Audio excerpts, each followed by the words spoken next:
श्री स्वामी समर्थ मैत्रिणींनो, मी ईश्वरी स्वागत करते तुमच्या सगळ्यांचं पुन्हा एकदा एका नवीन व्हिडिओमध्ये. तर आज आपण पंचकोनी योग कसा शिवायचा ते बघणार आहोत. तर पाठीमागचा भाग कसा कापायचा हे तर मी व्हिडिओमध्ये टाकला आहे. पुढचा भाग याला 2.5 इंच जशी मी तुम्हाला मागच्या व्हिडिओमध्ये दाखवलं होतं तसंच कटिंग करायचं आहे. सर्व साईजसाठी 2.5 इंच घेऊन आपल्या उंचीप्रमाणे योगची उंची टाकायची आहे. 53 इंच वगैरे असेल तर 11 इंच, 50 इंच वगैरे असेल तर 10 इंच अशी. तर मी इथे 11 इंच टाकलेली आहे आणि एक चौकोन आखून घेतलेला आहे आणि आता इथे पंचकोनी आकार देत आहे. तुम्ही जसं व्हिडिओमध्ये बघताय तसंच तुम्हालाही पंचकोनी आकार असा द्यायचा आहे. तुम्हाला जेवढ्या अंतरावरती हवं आहे तेवढ्या अंतरावरती तुम्ही देऊन शकता. तर आता इथे मी कटिंग करून घेतलेला आहे पंचकोनी आकार. आता काय करायचं आहे, जे आपण 2.5 इंच सोडलं होतं ते 2.5 इंच आणि जेवढं आपलं शोल्डरचं माप आहे त्याच्यामध्ये 1 इंच प्लस करून आपल्याला इथे मेजर टाकायचं आहे. माझं 6.5 शोल्डर आहे तर मी 7.5 वरती मार्क केलेलं आहे. आणि त्यानंतर आपल्याला हे आलेलं जे अंतर आहे ते मोजून घ्यायचं आहे. इथे माझं 5 इंच आलेलं आहे. खालच्या साईडला सुद्धा मी 5 इंचच घेणार आहे आणि तिथे एक मार्क करून एक सरळ फक्त रेष आखून घ्यायची आहे आपल्याला. तर इथे मी सरळ रेष आखून घेते. तुम्हाला जशी व्हिडिओमध्ये दिसते तशीच तुम्ही सुद्धा आखून घ्यायची आहे आणि हा गळा आपण कट करून टाकायचा आहे. बस एवढंच आपल्याला करायचं आहे, बाकी काही एक करायचं नाही आहे. आता आपल्याला पुढच्या गळ्याचं मेजर टाकायचं आहे. जेवढं तुमचं असेल, जे काही तुमचं मेजर असेल त्यामध्ये अर्धा इंच प्लस करून इथे मेजर टाकायचं आहे. माझं 5 इंच होतं गळ्याचं मेजर तर इथे मी 5.5 इंच टाकलेलं आहे. गळा रुंदी घेतलेली आहे 1.5 इंच. तुम्ही जास्तही घेऊ शकता, 1.25 इंच किंवा 2 इंच असंही घेऊ शकता. जो तुम्हाला आकार इथे द्यायचा आहे तो तुम्ही देऊ शकता. मी इथे गोल आकार दिलेला आहे आणि इथे कट करून घ्यायचं आहे. इथे तुम्ही पंचकोनी आकार देऊ शकता, चौकोनी आकार देऊ शकता, जसं तुम्हाला हवं तो आकार देऊ शकता. फक्त तो आपला गळा व्यवस्थित प्रॉपर छान वाटेल असा आकार द्यायचा आहे. तर हा पाठीमागच्या गळ्याच्या पट्ट्यासुद्धा मी हाताबरोबर काढून घेतलेल्या आहेत. तुम्हीसुद्धा हाताबरोबर अशाच काढून घेत जा म्हणजे नंतर प्रॉब्लेम येत नाही. तर आता मधनंसुद्धा कट देऊन घ्यायचा आहे कारण की इथे आपल्याला काज बटन पट्टी लावायची आहे.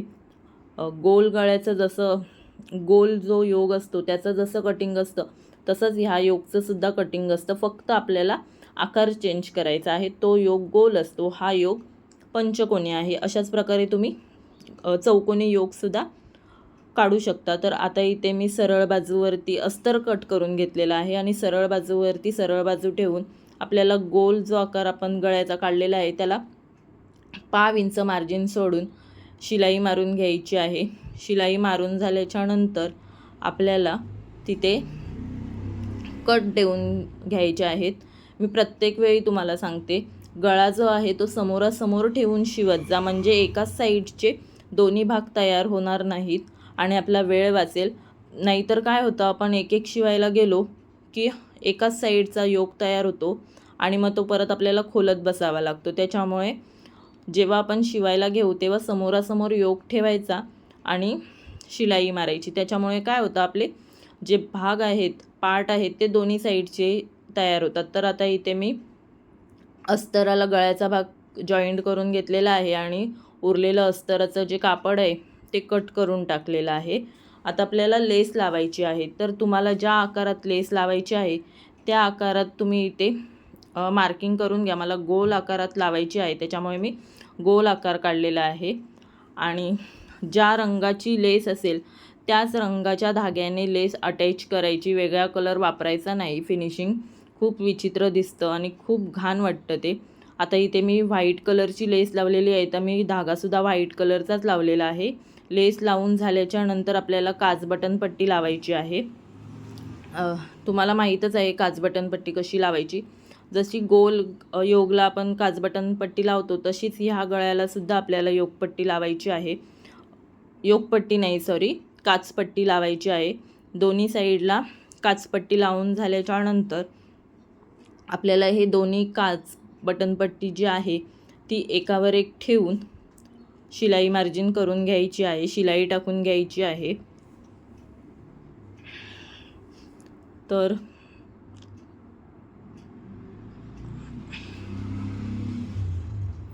आता ही आपण एकावर एक ठेवून सरळ मारायची आहे शिलाई.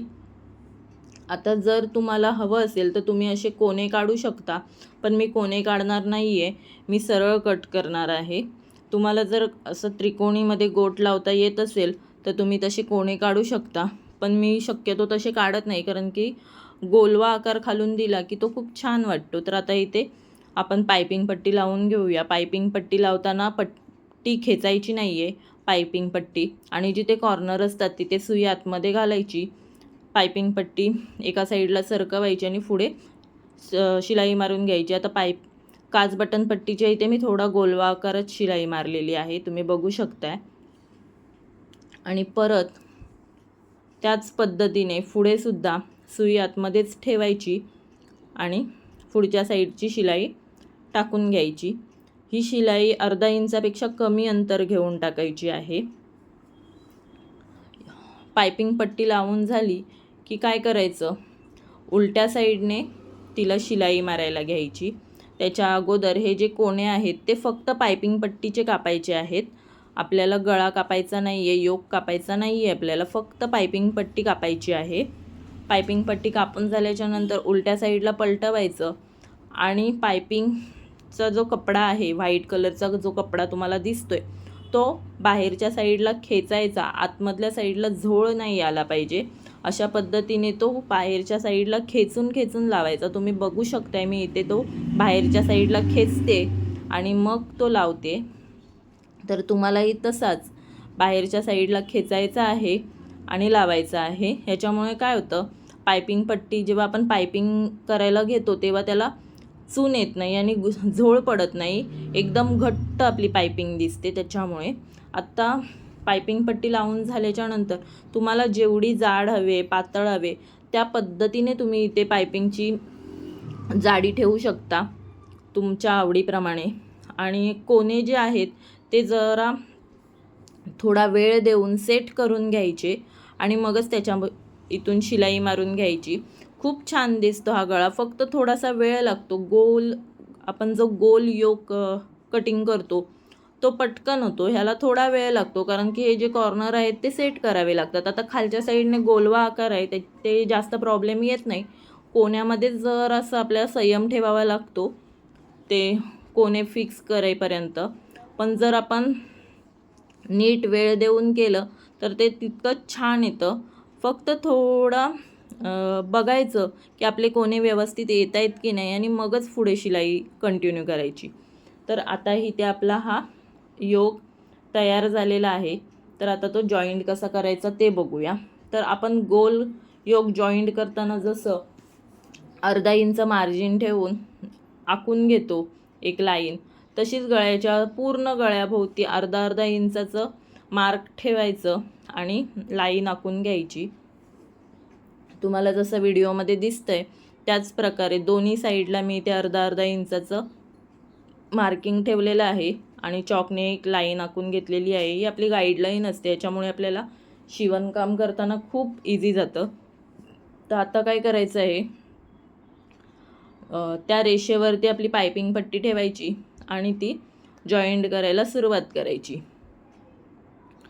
कोणे वगैरे व्यवस्थित जसं शेपमध्ये आहे तसं आपलं शेपमध्ये येतं. तुम्ही थोडी प्रॅक्टिस केलीत की तुम्हाला सुद्धा येईल. तर आता इथे महत्त्वाची टीप, हा जो कॉर्नर आहे तो बरोबर काच बटन पट्टीवरती यायला पाहिजे. त्या पद्धतीने तुम्हाला जर जमणार नसेल तर तुम्ही पिन लावून घ्या, पण मला इथे प्रॅक्टिस आहे त्याच्यामुळे मी ती पिन काढलेली आहे.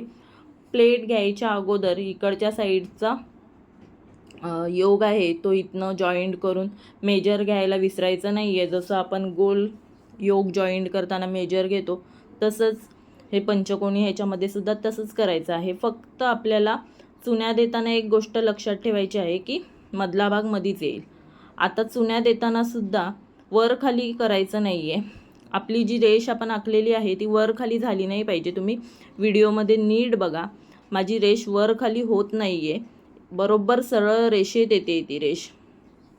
चुन्या वर खाली करायच्या नाही आहेत, त्या नीट ती आपली रेष आहे जी आपण आखलेली रेष आहे ना, ती बरोबर एका लाईनी दिसायला हवी आपल्याला दिसताना, म्हणजे आपल्या चुन्या खूप मस्त येतात आणि आपला जो गाऊन आहे तो सुद्धा उंचीमध्ये कमी जास्त होत नाही. दुसऱ्या साईडने सुद्धा तशाच प्रकारे चुन्या आखून घ्यायच्या आहेत. तुम्ही नीट बघा, माझी रेष आहे ती अगदी व्यवस्थित एका रेषेत आहे, कुठेही ती वर खाली झालेली नाही आहे. तुम्ही सुद्धा तशाच चुन्या व्यवस्थित पाडून घ्यायच्या आहेत आणि शिलाई देऊन घ्यायची आहे. ही शिलाई देऊन झाली की त्याच्यावरती परत एकदा डबल टिप टाकून घ्यायची आणि आपला गळा तयार झालेला आहे जॉईंट करून. बाकी पूर्ण गाऊन तुम्हाला मी दाखवलीच आहे कशी शिवायची, त्या पद्धतीनेच शिवायची आहे. तुम्हाला जर व्हिडिओ आवडला असेल तर लाईक करायला विसरू नका, शेअर करायला विसरू नका आणि जर चॅनलवर नवीन असाल तर सबस्क्राईब करायला विसरू नका. अशाच नवनवीन व्हिडिओजसाठी मला सबस्क्राईब करून ठेवा, कारण की असेच वेगवेगळ्या गाऊनची कटिंग आणि स्टिचिंगचे व्हिडिओ यापुढेही येत राहणार आहेत. चला तोपर्यंत एवढंच. Bye bye.